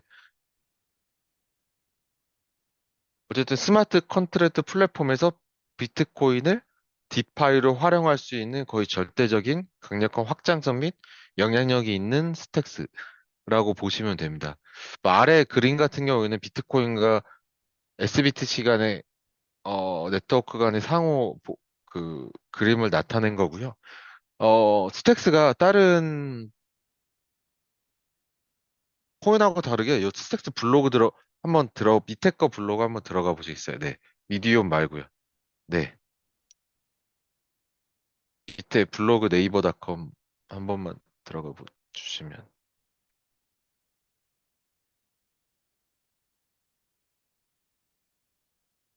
여기, 예, 여기 밑에 블로그, 스택스 한국 블로그, 그 밑에요. 여기, 네네. 여기 보시면, 나카모토 뭐 활성화 일정이라든지, 스택스 AMA라든지, 굉장히 자세하게 거의 영문하고 거의 1대1로 되어 있어요. 이거는 이제 나카모토 업그레이드 관련된 내용이고요. 그래서 어떻게 보면 제가 지금 설명드린 것보다 더 쉽게 얘기가 나올 수 있고요. 이런 거를 계속 지속적으로 다른 코인보다 조금 더 한국 사람들이 더 활용할 수 있게 좀 더 풀어가지고 해놨습니다. 그래서 가장 위에 올려보시면 이제 블로그 메인, 네, 올려주세요. 블로그 메인. 네, 아까 말씀드린 맨 위에요. 네, 아까 말씀드린 비트코인 경제를 이끌 스마트 컨텐츠 플랫폼이라고 명시를 해놨습니다. 그래서 명확하게 이 스택스가 어떤 방향으로 가야 할지를 알려주는 거기 때문에 이 부분을 좀 기억해 주시면 좋겠습니다. 어, 그다음에 다시 돌아와가지고요. 밑에 이제 나카모토 업그레이드 좀만 더 설명을 드리면 기존에 아까 설명드린 대로 이제 이런 네트워크 블록 생성 시간 자체가 되게 비트코인처럼 되게 오래 걸렸는데 이번 업그레이드를 통해서 이제 10초 이내로 줄일 수 있다고 어, 이제 창업자 문이발리가 얘기를 하면서 어쨌든 기존 두세 배가 아니라 이제 100배 이상 빨라지는 그런 효과를 가져올 수 있는 그런 해서 확장성도 좋아지고 좀 여러 좀 긍정적인 요소로 바라볼 수 있을 것 같습니다. 그래서 밑에 스택스를 보시면 뭐 나카모토가 간다. 근데 나카모토는 란 업그레이드란 뜻은 사실은 이제 비트코인 개발자인 그 나카모토 사토 를 좀 기리면서 이제 붙인 명명이라고 하더라고요. 그래서 이런 나카모토 업그레이드 관련 내용도 굉장히 자세하게 나와 있고요. 아래 로드맵 나오면 19년부터 지금 현재 2025년까지 나카모토 업그레이드까지 현재 로드맵이 현재 기존대로 나와 있습니다. 그래서 음, 사실 만약에 이제 제가 한다고 하면 저도 이제 3, 4월 달에 스택스를 사서 한 50% 정도 먹고 좀 크게 먹고 나왔었는데 이제 비트코인이 앞으로 이제 어쨌든 뭐 10만 불까지 간다고 하니 사실 사두면은 언젠가는 오를 수는 있는데 뭐 좀 자금 여유가 되신다면 스택스를 어쨌든 바라보는 분도 많고 어쨌든 지금 뭐 모아가시는 분도 되게 많더라고요. 스택스 같은 경우에. 어쨌든 비트코인 10만 불 가면 알트코인이 가니까 어쨌든 2배 이상 5천 원까지 6천 원까지 간 이래가 있기 때문에 네, 여기 네. 그래서 음 어쨌든 뭐 스택스는 그 업비트에서 런칭하고 굉장히 잘 나갔었기 때문에 이제 많은 사람들이 계속 지켜보고 있는 코인 중에 하나라고 생각하고요. 아무래도 최근에 뜬 코인 중에 하나였기 때문에 이제 좀 더 친숙하게 좀 더 받아들일 수 있을 거라고 생각합니다. 이상입니다. 어, 감사합니다. 질문 하나만 드릴게요. 그러면은 투자 네, 관점에서 봤을 때 지금 이제 10월 초에 그 업데이트가 된다고 하잖아요. 그러면은 네.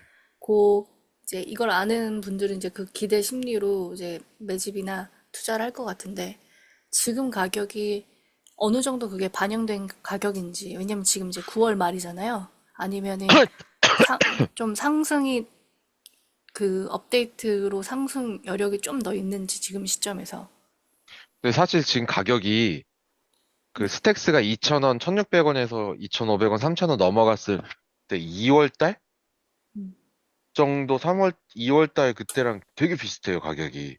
음, 그래가지고 사실 매력적인 가격이긴 하죠. 왜 그러냐면 음, 지금 1월 달에 1.5달러였거든요. 음, 그때부터 이제 어 3.6달러, 그러니까 한 5천 원까지 그대로 올라갔던 터라서 저도 1,400원에 사서 한 2천 얼마에 팔았던 기억이 있어요. 아까 말한 2천 원인가 그때?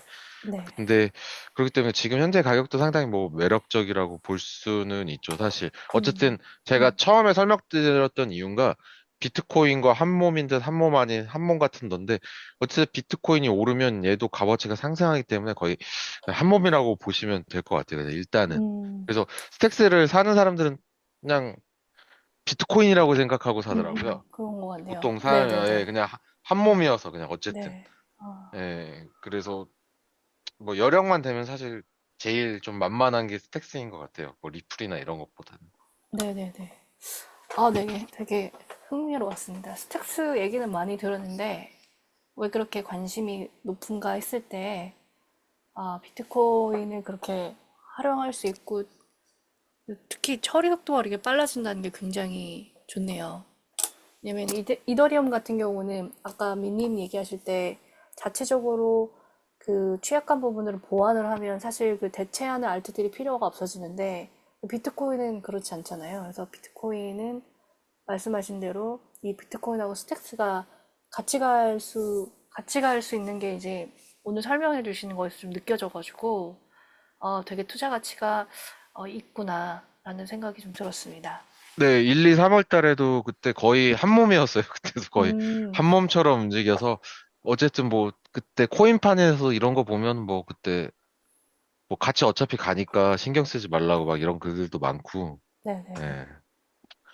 예. 루루이 님도 이거 투자하시지 않았었나요? 예전에. 네. 감사합니다. 수고하셨고요. 어, 하느님이 지금 자리에 안 오셔서, 네. 한방님 계시나요, 혹시? 한방님. 네, 있습니다. 아, 네. 파일코인 그럼 부탁드리겠습니다. 네, 제가 이번에 조사한 건 파일코인이고요.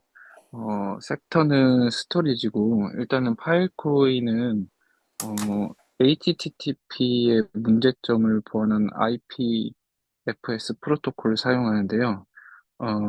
HTTP는 이제 여러 가지 단점이 존재합니다.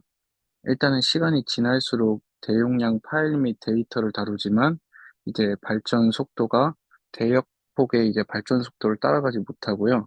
그리고 이제 지리적 거리가 멀어지는 경우 통신 속도가 느려지는데 이제 이에 반해서 이제 IPFS는 탈중앙화 P2P 네트워크로 가까운 노드에서 데이터를 전송하기 때문에 HTTP보다 상대적으로 속도가 빠르고 해시 값으로 데이터를 확인하기 때문에 데이터가 이제 원본과 동일한지 쉽게 확인이 가능합니다.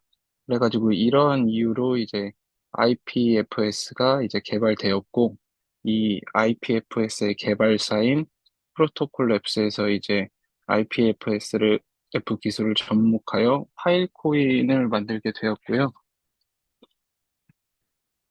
이 파일코인의 프로세스는 굉장히 간단한데, 일단은 사용자가 파일코인을 지불하고 제공자에게 정보를 저장합니다. 그리고 이제 스토리지 제공자는 파일코인을 받고 정보 저장 공간을 제공을 하고요. 그리고 이제 정보가 필요한 사용자는 이제 파일코인을 지불하고 정보를 제공받습니다. 이게 전체적인 개요고요. 파일코인의 특징은 사실 사용자는 파일코인을 지불하고 이제 정보를 저장하고 제공받는 역할이라 큰 특징이 존재하지 않고요. 이제 스토리지인 정보 제공자가 특징이 있는데, 세 가지 정도의 특징이 있습니다. 일단은 시공간 증명에 대해서 알아야 되는데, 시공간 증명은 일단은 데이터를 장기간 안전하게 증명하기 위한 메커니즘 중에 하나이면서, 이제 시공간 증명에 성공적으로 응답을 할 때마다 이제 블록을 보상으로 받습니다. 이게 파일코인의 채굴 방식이고요. 이제 데이터 보관 증명 기한은 한 180일에서 540일 사이이면서 이제 제공자가 데이터를 안전하게 보관할 것을 약속하는 기간입니다. 그리고 이 기간이 끝나면 이제 제공자는 정보에 대한 이제 보관 의무가 사라지고요. 이제 재계약을 해서 계속 데이터를 보관하거나 아니면 데이터를 삭제하거나 아니면 이제 개인 그 사용자가 개인 컴퓨터로 정보를 다운받거나 이 세 가지 중에 하나를 선택을 해야 됩니다. 그리고 그 다음 특징으로는 이제 윈도우 포스트가 있는데요. 이거는 이제 저장 증명을 위한 암호화 도전입니다. 그러니까 쉽게 말해서 이제 잘 저장하고 있다 이걸 알려주는 건데 이게 24시간마다 확인을 합니다. 근데 이제 24시간을 이제 또 30분마다 마감일을 만들어 가지고 하루에 48번의 마감일을 통해 이제 정보가 잘 저장되고 있는지 그것을 확인하게 되는데 이 스토리지 제공자는 일단은 파일 코인을 일정 금액의 파일 코인을 보증금으로 잡아둬야 됩니다. 근데 이 위에 그 위에서 이제 요구하는 증명을 하지 못하면 이제 페널티로 받게 되는데 페널티는 그 일정 금액의 보증금을 잃거나 본인이 정보 저장 등을 통해 받아야 하는 파일 코인을 보상받지 못하는 게 이제 페널티입니다. 그리고 마지막 특징은 이제 복제 증명인데요. 이거는 이제 데이터를 안전하게 저장하고 있다는 것을 증명하는 겁니다. 일단은 그 사용자가 저장하고 싶은 데이터를 받아 컴퓨터에 저장을 하고요. 그리고 제대로 저장이 되어 있는지 파일코인 네트워크에서 확인을 합니다. 그리고 이제 저장이 잘 돼 있다는 것을 이제 파일코인 네트워크에 알리고 보상을 받습니다. 위 세 개가 이제 파일코인의 큰 특징이고요. 그리고 파일코인의 노드는 이제 두 가지가 있는데 하나는 이제 로터스와 하나는 비너스입니다. 로터스는 그냥 기본 구현체로 이제 파일코인의 핵심 기능을 위에서 말씀드린 핵심 기능을 담당한다고 보시면 되고요.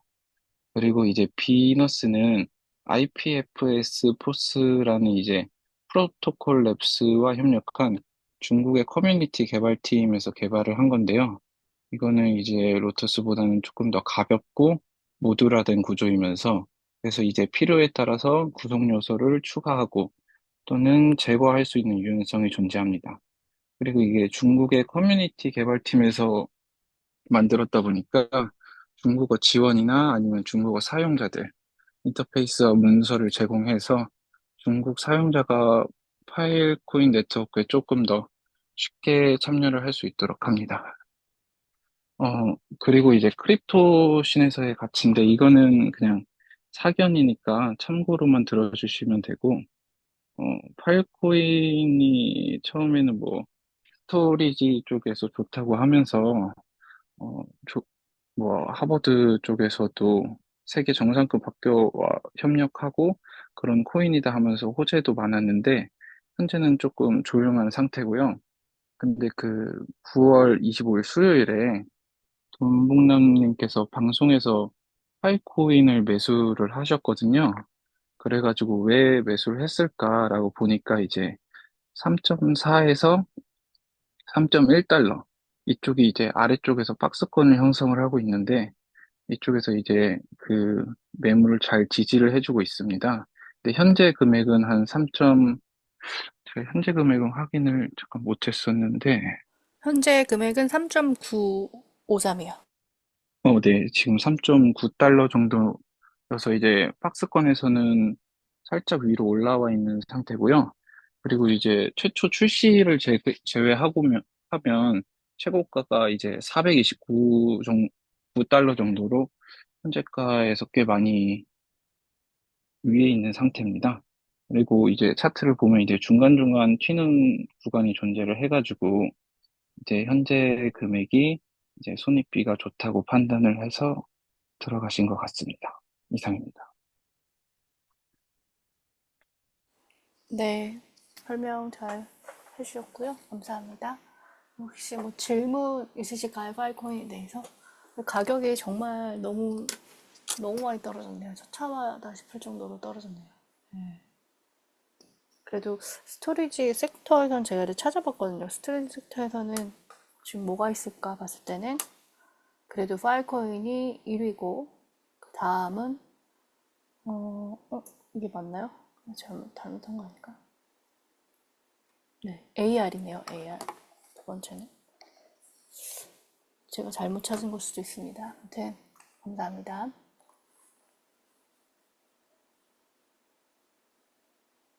네, 그 혜시님 계시죠? 혜시님 발표 부탁드려도 될까요? 아, 네. 네, 아, 네, 제가 여기다가 옮겨놨습니다. 네. 제가 소개해드릴 코인은 아비트럼입니다. 아비트럼은 이더리움의 확장성 문제를 해결하기 위해서 개발된 레이어 2 코인이고요. 주로 옵티미스틱 롤업 기술을 활용하여 이더리움의 메인넷의 부담을 줄이고 거래를 더 빠르고 저렴하게 처리를 하기 위한 목적을 갖고 있습니다. 주요 용어 및 개념으로는 옵티미스틱 롤업 기술이 계속 나오더라고요. 제가 찾아봤는데. 그래서 옵티미스틱 롤업 기술이 어떤 거냐 했는데, 모든 거래가 이제 처음에 올바른 거래로 가정되고 시작한다 해서 옵티미스틱 롤업 기술이라고 불린다고 합니다. 그래서 옵티미스틱 롤업은 이더리움의 메인 체인에서 실행되는 거래 처리의 일부를 롤업 체인으로 보내가지고 처리 속도를 높이고 비용을 줄이는 방법입니다. 별도의 검증을 거치지 않고 나중에 오류나 부정 거래를 탐지하는 방식이라 가격이 더 저렴하다고 합니다. 이 옵티미스틱 롤업에서 중요한 거는 분쟁을 해결하는 방법인데 그 옵티미스틱 롤업에서는 상호작용형 사기 증명을 사용한다고 합니다. 상호작용형 사기 증명은 두 사람이 분쟁, 토론, 쉽게 얘기해서 토론을 해가지고 그 값을 도출해내는 건데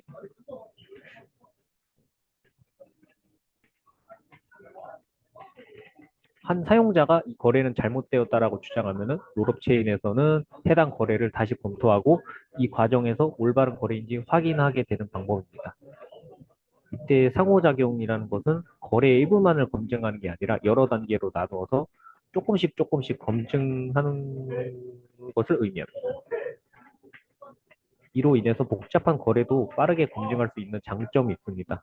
대표적으로 옵티미스틱 롤업을 사용하는 거로는 아비트럼과 옵티미즘 코인이 있습니다. 다른 롤업으로는 제로놀로지 롤업이 있지만 아비트럼은 제로놀로지 롤업 대신 옵티미스틱 롤업 기술을 아마 가격적인 측면에서 선택을 한 것 같습니다.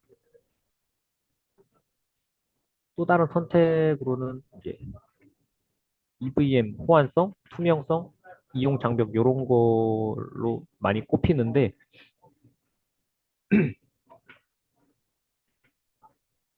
이용 장벽이랑 가격적인 측면에서 아마 선택을 한 것 같습니다. JK 롤업은 수학적 계산으로 들어가기 때문에 가격이 옵티미스틱 롤업보다 더 비싸다고 알고 있기 때문에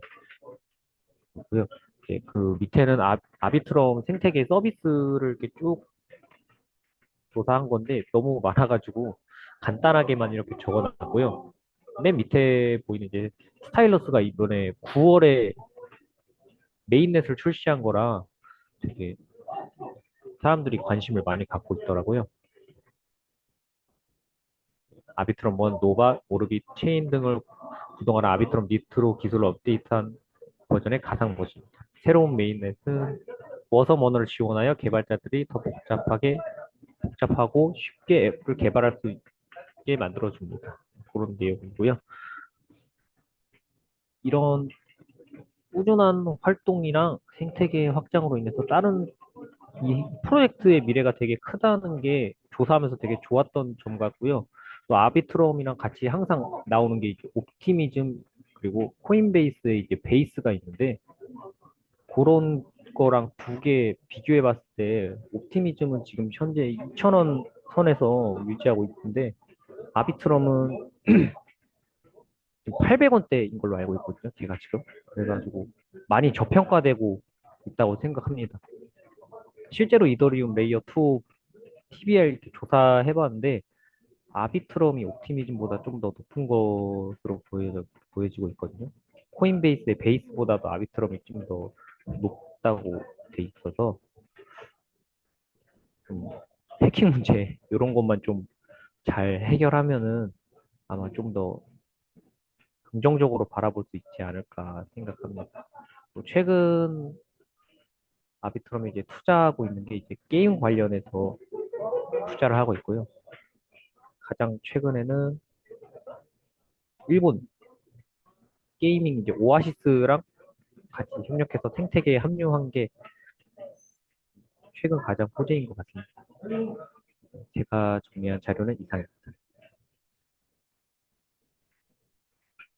네, 정리해 주시고 발표해 주셔서 감사합니다.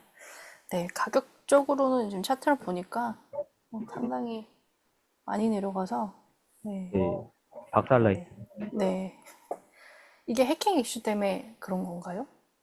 해킹 이슈도 그렇고 그 한 네. 번에 락업 해제를 한 번에 빵 한 적이 있습니다. 아, 그게 11%인가? 전체 12%인가 아마 음, 올해랑 작년에 이렇게 두 번 해가지고 그때 이후로 쭉 내려가고 있고요. 네. 해킹도 이제 9월에 또 한 번 있었거든요.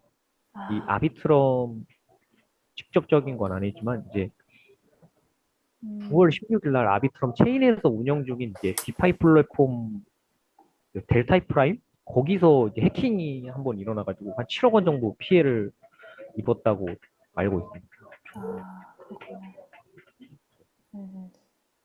그래도 이번에 만약에 장이 되게 좋아가지고 올라간다고 하면 그래도 그 OP보다는 이게 시총이 가볍기 때문에 어, 그 외에 이슈가 없다면은 나쁘지 않겠다는 판단도 드는데 네. 어, 이거 옵티미즘이랑은 최소한 비슷하게는 가야 된다고 좀 생각을 하고 있는데 네, 장이 좋아진다면 아마 네. 그 정도는 가주지 않을까 생각하고 있어요. 네, 어쨌든 그 말씀하신 9월 15일, 16일 그 이후로부터는 그래도 좀 많이 회복이 돼서 다행인 것 같습니다. 네, 네. 감사합니다. 그 질문 있으시면 질문해 주시고요. 없으시면 다음 코인으로 넘어가도록 하겠습니다. 네, 오늘 거의 다 한 것 같거든요.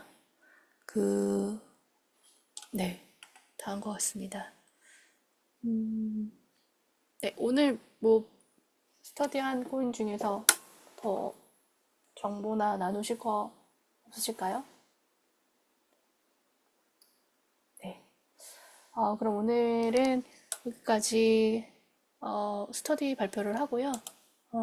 오늘은 인젝티브, 니어 프로토콜, 수이, 트론, 솔라나, 카스파, 모네로, 라이트코인, 그다음에 스택스, 파일코인, 아비트럼에 대해서 함께